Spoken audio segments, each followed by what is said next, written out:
right, let's get to watching sports. And Kate. Yeah, well, we got a lot to cover. For the second time in a little over 48 hours, the Mets were looking to pop those champagne corks to celebrate yet another conquest on the diamond.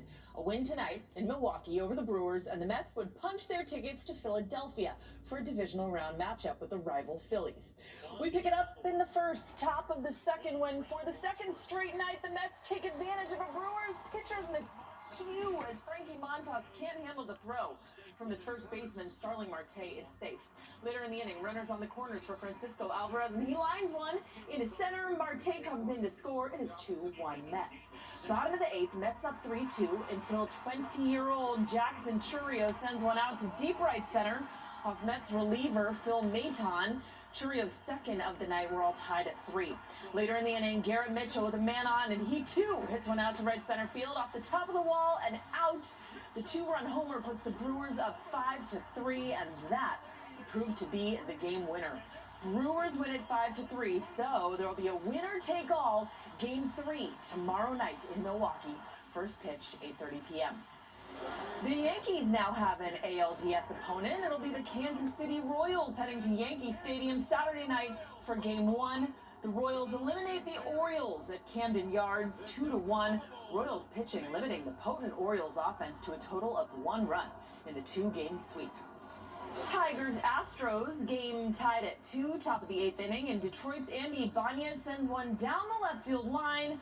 That clears the bases. Tigers win it 5-2, eliminating the Astros from the postseason in the process.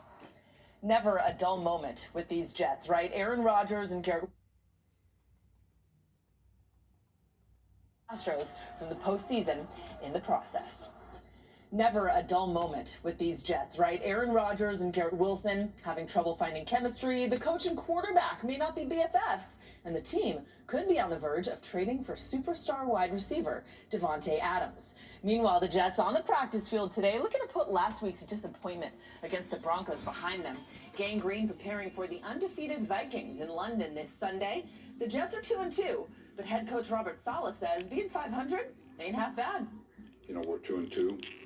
The NFL is built on chaos, and you know, there's a consistency that we're trying to find on the with regard to the team, and it's you know, definitely something we can build off of.